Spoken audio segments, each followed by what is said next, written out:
So, how do you think it's going so far with the editing? Oh, shut up. Yeah. So, before we get started, we had a few technical difficulties with recording this episode, and it is essentially all my fault. If there are any strange sounds that might sound like there's a ghost talking during this episode, or there's a massive logical leap, or just unusual skips, it's because I've had to knit this episode together out of several separate parts after rescuing and re-recording. But I'm sure it'll be fine. I'm sure it'll be fine. It should work. Hopefully it'll be seamless. Stick with us. You can learn as we learn.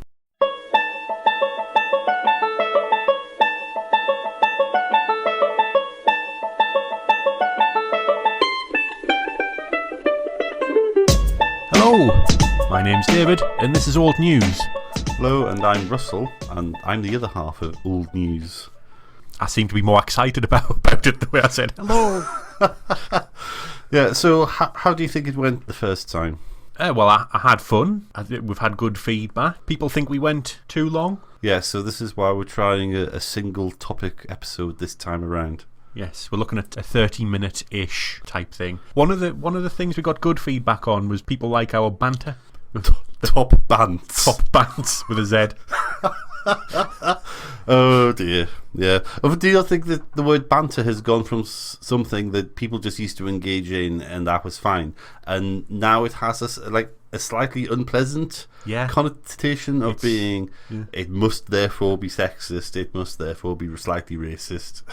Yeah, well, kind of. I think because people used it as an excuse. So people would say, oh, it's just banter. No, banter is witty, and what you're doing is just racist, sexist nonsense. Nonsense, yeah, that's probably it. Yeah. It's a bit miserable, though, to have lost what was quite a good descriptive word of a certain type of situation to something that's really quite horrible. Old News. Well, I suppose one thing we should say is that we'd quite like feedback on what people think of the half hour. That's right. And I should stop saying the word so. Yes, and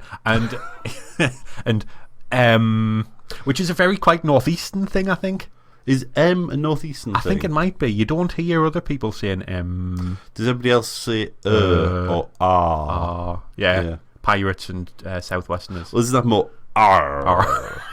Which is a bit different. Yeah. And yet I can still say that with a flat northern vowel. Marvellous. I edited out a huge number of them. The joys of editing. So even though there was probably about 100 of them in the last episode, there was more than 100 of them originally. When I did competitive debating a long time ago, there used to be a training technique where people were asked to make speeches, and you had to use your time effectively. You had to eliminate all the useless words, the ums, ers, ahs, like as a filler word, which is a terrible filler word, and amines as well, which is an awful, terrible filler. What used to happen was every time you said a stupid filler word, somebody would bang the gavel, or like there was a shop bell or whatever.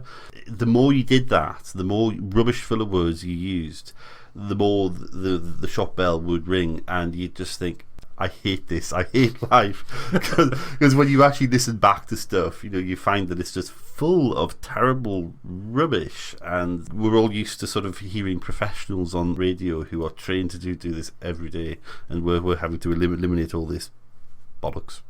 A rude word. A rude word. Are we allowed to say rude words? I don't know, because our parents do listen to this. We've established. Well, we shouldn't self-censor. That's true. Yeah.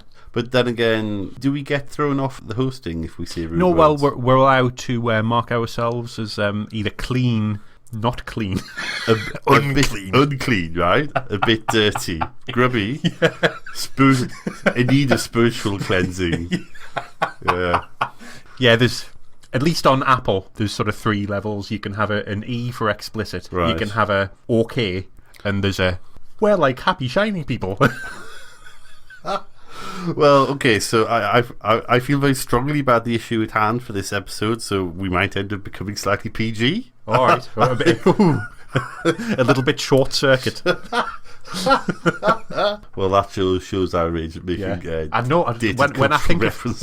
of PG, I don't know why Short Circuit's the example. Is that not because we tried to get into PG, into Short Circuit? Yeah. We couldn't because we didn't have a parent and to guide us. we had to go back to fetch somebody. I can't remember who it was. That Mam, I think. Mam. It was during the summer holidays. Yeah, so it would have been. So it was. Yeah. Old news. Today, we'd like to talk a little bit about the exciting and well-remembered referendum on the 5th of May 2011, which was... Can you remember? What's the year? Well, I do, because it's our episode that we're recording. That's right. So it's the year, but nobody else does. Yeah, which is kind of the problem, I think, in the whole way this event unfolded. So we're talking about the alternative vote referendum, which was sort of called under the coalition government to change the voting system. And the idea was we'd change from the existing first past the post system with all the problems that has inherent. And to an alternative vote system where single member seats and 1, 2, 3, 4, 5 preference voting rather than just a single cross in the box. So quite a simple change, really, a very small change. Simple idea. Yeah, a very simple idea.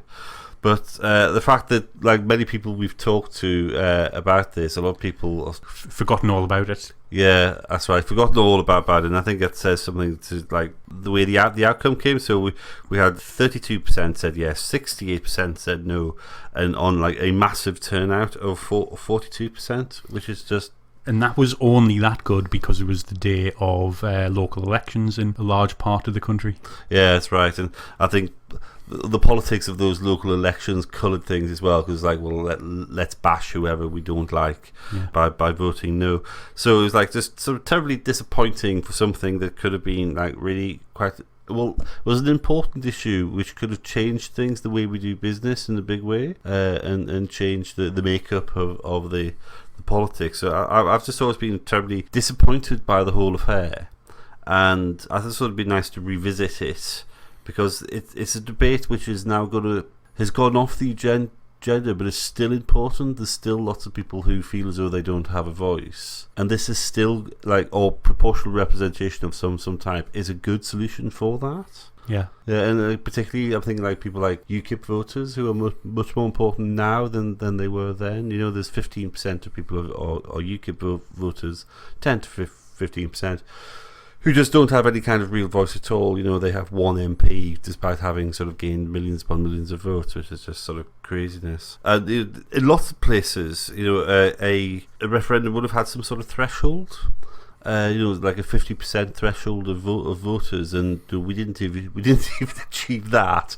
It's really terrible. And we've had places which do impose thresholds. Hungary did with its immigration referendum, and much as like just in the last few weeks. The last few weeks, and Viktor Orban's government is awful, terrible, dreadful. We don't like it at all. I think most sane people would agree. But they've had that referendum, and it failed flat on its faces because it didn't reach any kind of threshold. I actually didn't know. I knew they were having the referendum. I assumed it had passed, but obviously didn't. Yeah, it got a yes vote, but didn't get the threshold. Right, yeah, right. And I think British politics has always been slightly burned by the first Scottish devolution referendum back in the 70s, where I think that's another one that people forget happened. Yeah, it pass very narrowly, but didn't reach the threshold, and so it failed, and everybody sort of said, oh well, there's this complex arithmetic that people don't understand. I think this is the theme which we'll hear later on about the press and commentators assuming the voters are stupid, so they understand these things. So this referendum fails on all counts. It just doesn't excite anybody, and it really should have, and this is really frustrating. And I think two things that could have happened, which I think would have made it more engaging for folk, is New Zealand went down the same route a number of years ago. They had inherited the same system that we have, the first past the post, because of the colonial the empire. Because they just copy everything we do. Well, yeah, the empire was such a great exporting mechanism, and we're desperately trying to get that back in the minute, aren't we? Oh dear. Well, I suppose the pound is cheap enough, but it's convertible. How many sheeps can you get to the pound? Yeah, exactly. Why did I say sheeps? How many sheeps do we really need? Why did I double pluralise? Yeah. Why am I saying plural? Pluralise. Super plural. Yeah. I suppose if any country needed a super plural of sheep, it'd be New Zealand, right? Yeah. But New Zealand decided they wanted to change. So what they had a 2-stage process. They had a referendum first, as it was called, where they just asked the nation, "Do you, in principle, support a change?" Which was really good because it brought out a lot of people who were kind of voters for minority parties, sort of minorities within the major parties. There was a big sort of debate about what is wrong with the current system, and people the electorate became broadly quite knowledgeable about the problems that they had and how they might want to go about doing politics differently to the way they had done. So the referendum passes, and then they have a bit of a think, and they suggest a system which is a mixed member system, which is, I don't think we're going to get into the details of all different voting systems, but they then run the second referendum, which is, do you want the status quo or do you want to change? This is, I think, the way I want to approach this subject, because I think the way this whole debate is framed is madness, because we talk about proportional representation, and really we should really be talking about what level of disproportion is acceptable, which people go, what on earth are you on about when you start with that? Right? I can make the world's most proportional system for you. Okay, just by having everybody in Parliament. Yeah, that's right. Yeah, you could have 62 million MPs, right, and we'd achieve perfect proportion. But I'm guessing that might be slightly unwieldy, and the expenses scandals would be terrible, right? As he hides his goose house or whatever. Yeah. So you can kind of move from like along the spectrum to go, right, well, that might not be workable, so we're going to have a system that is somewhat disproportional, and you go through systems which are haven't worked. So Israel, in the very early days, that they have like a national list system whereby the whole country is just one big constituency. You just choose from a party list, and I think originally they only had a 1% threshold to exclude people, right, which meant you could get any tiny coalition of nutters and get one or two real idiots in Parliament, like on tiny fractions of the vote. And so they've reformed that over time and put in sort of thresholds which are a little bit more reasonable. And this is the thing, you need to decide at what point are you prepared to say election results are more legitimate just by being a little bit more proportional, but having a certain amount of disproportion we're sort of happy with. At the minute, we have this ridiculous system that just swings violently either way, one side or the other. Yeah. And unfortunately in this sort of the opportunity to have this sort of subtle discussion was lost, and instead we got offered a system which tends to swing violently in the same ways. Just in sort of peculiar ways, and produce sort of large votes for third parties and things, which is just sort of bananas. And in the way the whole campaign, which is like the second point I want to make at this early stage, the way the whole campaign was ran was just really very lackluster. Do you think, especially from the S2AV side? Yeah. Yeah, it was just it fired nobody, right? And until the last week, there was an advert which was done by Dan Snow. I don't know if you saw Dan Snow. Dan Snow, yeah, the younger relationship. Oh, Dan Snow, right? Yeah, okay. Yeah. Dan Snow. Dan Snow. Right, yes, Dan Snow. Got you. Yes to AV, no to dance. Yeah. I think dancers say no. That's probably a slate. That's a slate I could vote for. But anyway, I was miming dance there, by the way. Oh, you were going to tell them about the mimes. David mimes the sarcastic dance, and they had like a bunch of people down the pub deciding what we're going to do. Right. 2 people want to go to one pub. 2 people want to go to the other pub. 2 people want to go to a third bar, whatever it is, and like 3 people want to get coffee. Right. So despite the fact in the group, you've got this overwhelming preference to go to the pub for a pint of beer, coffee wins. Right. And so you got all the people who wanted to go get coffee are sat on their hands going, go get a pint of beer, sorry. They're sat on their hands going, I really wanted a pint of beer. And the whole point of preferential voting is that it gives people the chance to say, well, I want a pint of beer. And I prefer this, but if I can't have this, I'll have that or that instead. And this is what preferential voting gets you. When that advert aired, lots of people responded to it, and it was a big success, and people go, I get it now, whatever. But it was just way too late in the campaign. Yeah, before people twigged what it was the whole thing was about, and it wasn't just some vanity project for Nick Clegg, essentially. Here, it's old news. The No side becomes largely composed of the Conservative Party, who are inside the coalition. Basically, they've just sort of thrown an apple over the wall. There you go, nice Nick. Well done for supporting us. He's a vote on PR. Except that it isn't. And this is my fundamental argument as to why this referendum should never have happened. The alternative vote is not a proportional system. It is a terrible, terrible idea. It's the nucleus of a good idea. All of the research, right, and there are a couple of books that came out in the 90s where they looked into voting patterns in like the 97 and 2001 elections. All of that says that under like the traditional two and a half party system, right, where you've got Labour, Tories and Liberal Democrats, the alternative vote will always massively overrepresent which party? The Conservatives? Labour? The Lib Dems, right? Okay. Right, in a really grotesque way. It'll really massively overrepresent them. So when the Lib Dems came back with 40 odd seats in 97, that had that been held under AV, you're talking sort of like 100 seats plus. Really? Right, and there's no way their vote justifies that. Right. And so these are the problems with single member seat alternative votes. It will just lead to a lot of people, like especially in marginal seats, in three-way marginals, more so, people going, Labour votes going, well, I'll vote Labour and maybe it's Lib Dem second. Don't like the Tories.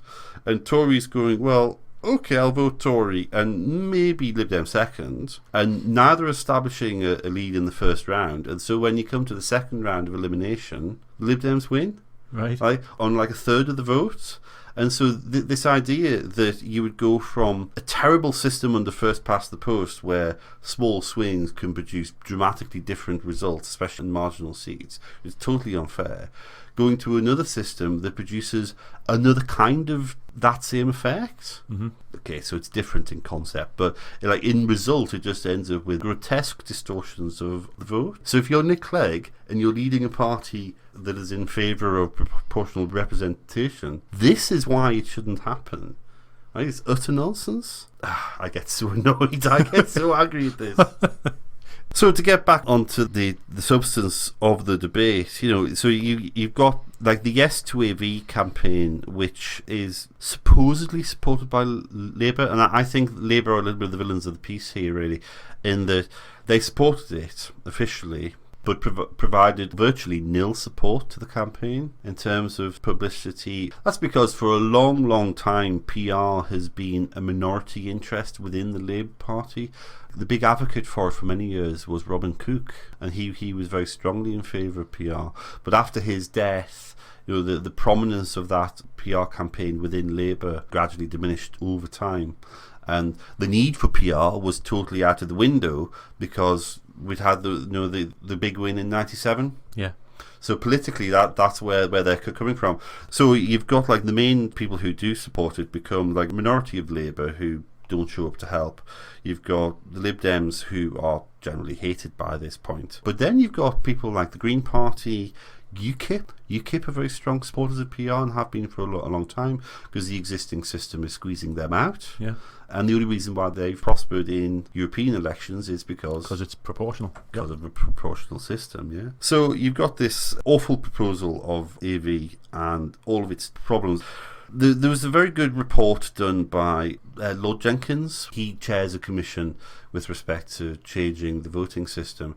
And they come up with this idea, which is called AV Plus, which is the idea is you would have people elected by preferential voting in seats, and then you'd have some sort of top-up system, on regional lists, kind of similar to what they have in Scotland and Wales. That's a system which is like overly complex. I was reading about that in preparation for this, and that seemed incredibly complex. Let's just talk about complexity generally, right? So much of the opposition to this in Britain is that the voters are stupid. Yeah.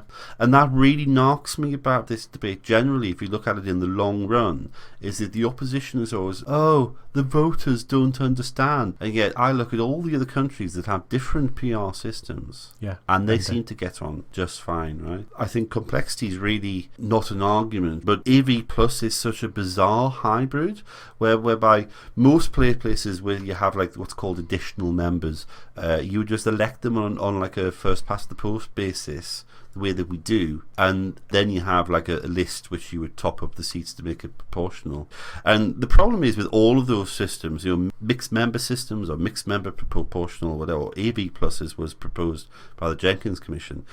You've got this problem of having two types of MP. You've got the local ones that represent a constituency, and you've got the list ones that kind of represent a region, right? But are less geographically bound. Yeah, and have less of a constituency, yeah. You might say, because often regions tend to be sort of slightly artificial constructs. Yeah, so you've got that as a proposal then, and that doesn't work. It's just kicked into the long grass by Labour. And so we're left with this choice of AV. I think the last word on this, in terms of an argument against AV, it's actually by Churchill.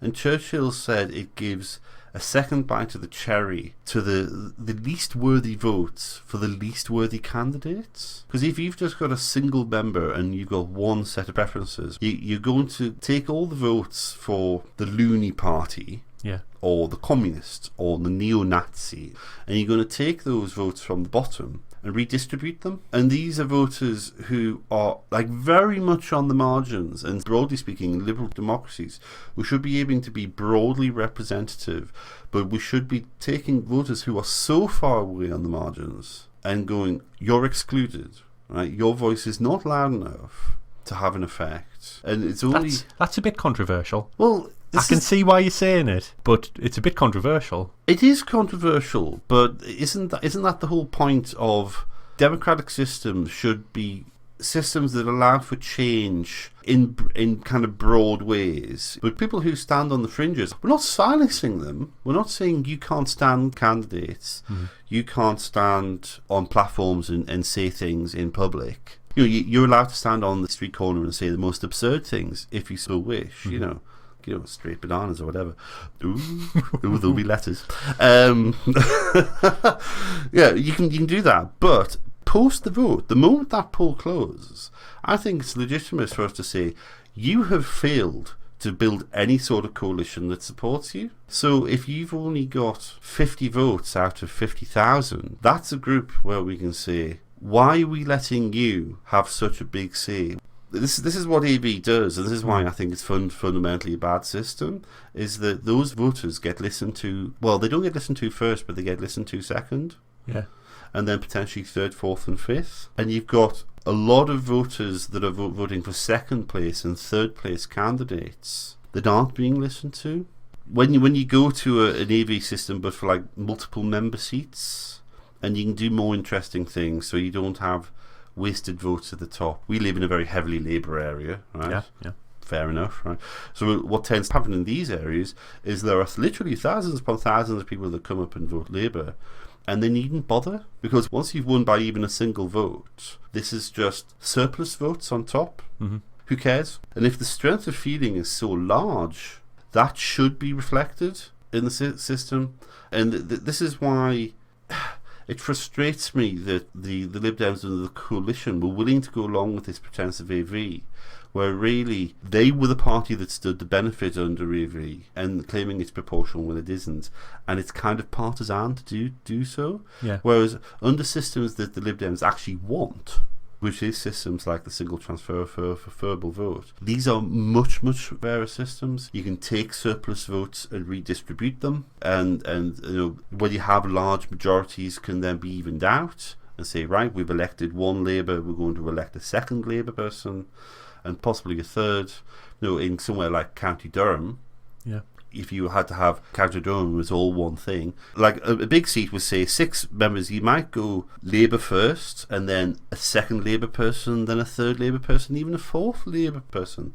That would make sense because that's the strength of the Labour vote in this area. That's fine. But then there's a significant Tory vote in Durham and a reasonably significant Liberal vote as well. So you might then go Tory Liberal. Yeah. And that would broadly represent County Durham. County Durham is a natural sort of community.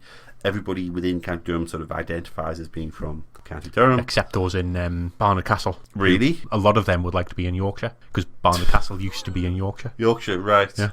Well, I suppose that would just be something... That's a totally different discussion. Yeah. Well, isn't that one of those wee bits that we got in return for losing bits to Cleveland and Tyne and Weir years ago, which is a whole other thing. But if you take all of the urban areas out of a county's price, it becomes a really poor county with no economic prospects. So much as I might be angry at the strategy that sort of Nick Clegg pursued politically, I felt really bad in that campaign for, well, there was a lot of people inside the Lib Dems and the Labour Party, in fairness, who supported PR systems, and they had all these arguments in favour of good quality PR systems that they couldn't use because they were given this rubbish one. Yeah, exactly. Nobody really ignites the campaign, and the only thing that really was any good during the whole campaign, because the No campaign just engaged in, the voters are stupid, or we can spend this money on the NHS, or Nick Clegg. I mean, which was the other thing, wasn't it? Because the No campaign actually went to attack Nick Clegg personally, which again shouldn't have been what the debate was about. I know people will say, well, that's just politics. But, it's incumbent on the people making a proposal to try and prevent that kind of thing. And again, to me, it just seems massively politically naive on behalf of Nick Clegg. They think that wouldn't happen. The sort of interest, there was this really slightly bizarre thing that came out about the old Communist Party of Great Britain. The relationship here. No. Apparently, when the old CPGB wound up, they had like a headquarters in the centre of London. It was obviously worth quite a lot of money. That was then sold, and that money then went into sort of like some sort of political campaigning charity that became their successors, right? Whatever. And eventually, this kind of pot of money has dwindled over the years, but there was still a lump of it left, and this becomes like the centre of the funding for the campaign. For the Yes campaign, yeah. Really? Oh dear me! It's really very, very strange, very, very bizarre. Although the actual Communist Party did, or the CP. What are they called now? The Communist Party of Britain, aren't they? One of the Heinz 57 varieties of hard left politics that we have. I get a feel. I understand that they actually were against. Yeah, there's a very sort of bizarre connection to the old days of the Cold War in this. And that says if you're relying on money like that, you're never going to win. So yeah, there we go. A terrible, terrible decision. A terrible quality of argument. And a terrible killing of a subject, which is probably more serious than we think. I mean, how did you feel about the whole thing at the time? Well, I voted yes. I was well aware, through people like you, that it wasn't the perfect voting system. But at the time, I thought any change from first past the post would be a good change. When the no vote came in, I was a little bit disappointed, but meh, you know what I mean? I didn't really care that much. I thought it was a bit of a shame. People who would vote no, well, yeah fine. Yeah, I felt much the same at the time. I think I voted yes in a kind of, well, any change is better because it'll just break the mould. But it's this slightly dishonest argument that the Liberal Party was like distinct from the Liberal Democrats, the continuing Liberal Party. Their position was that we should support it because it's then a step towards something else. which I find that it would never be. Yeah. Realistically, would have that and would have it for another 100 years. Yeah, before somebody said, well, let's enact a whole bunch of other changes that are a little bit more technical. Yeah, rather than just doing it all as one thing. So, yeah, I think a lot of people like ourselves were sort of broadly in favour of a change, but kind of voted yes with a bit of a heavy heart, sort of going, is this it? Yeah, and it's very disappointing. The question is, how do we get people excited about the idea of something new? Change your electoral system. Woo! Hey, yeah, go STV. Woo! This is just bizarre. I don't know. To be honest, I always thought that the only way to do it would be through the long march strategy. So the way to get people on board will be to just bit by bit win and say things can be done differently. One of the things which might sort of swing things is if the UKIP vote remains steady the way it is, at that sort of 10-15% level, that's sort of like a big chunk of voters that might start to become disaffected and start to really want change. Also, the Labour Party have lost voters to UKIP in a big way. Yeah. And also people who are voting Green in numbers that haven't been seen for a very long time. It's like very early 90s. You might start to find that the Labour Party might start to change its tune again. And I always think that they're sort of key to this whole debate, whether the Labour Party will either keep going down the same road of, no, we'll just win under first past the post, and understand that they will always be second fiddle to the Tories. Yeah. Like we look at the whole of the 20th century, most of it is Tory. It's only very brief periods where we get Labour in charge for any length of time. If they get excluded, permanently shut out from government, suddenly you might find that they start to change their tune. But that's a big cultural shift for them, and I don't think it'll happen overnight. Yeah. I think the loss of Scotland for them will make them think, Scotland is almost all SNP now, but you're probably looking at just under 50% of the people still voting for Labour. If under a proper proportional system, suddenly Scotland wouldn't all be SNP anymore. And interestingly, the SNP is slightly in a political bind in that they're so successful and yet they support PR. So they're asking for their own demise. So it'll be interesting to see whether that support continues or whether the SNP start to row back. Who knows? I hope they don't.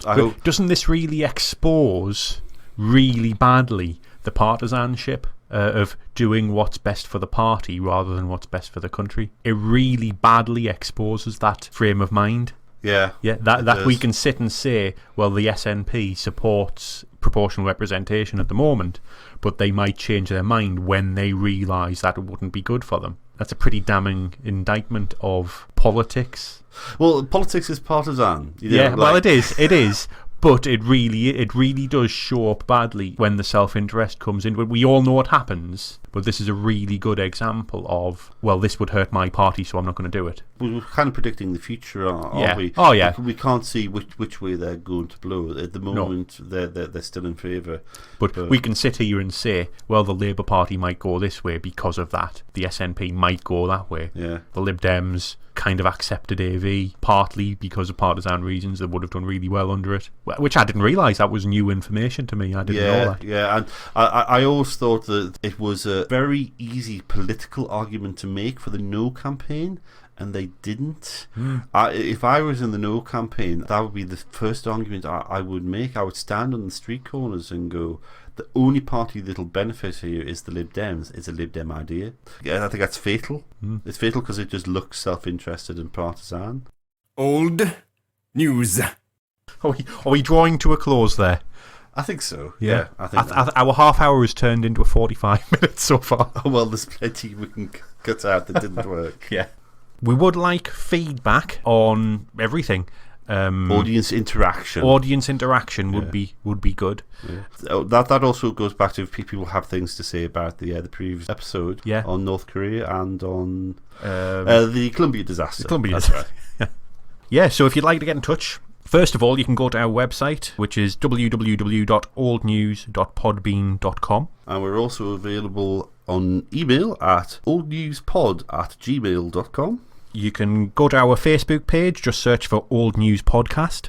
And Twitter @OldNewsPod. We've got to thank Ben Sound for our royalty-free music. bensound.com. And all their music's available for free under Creative Commons.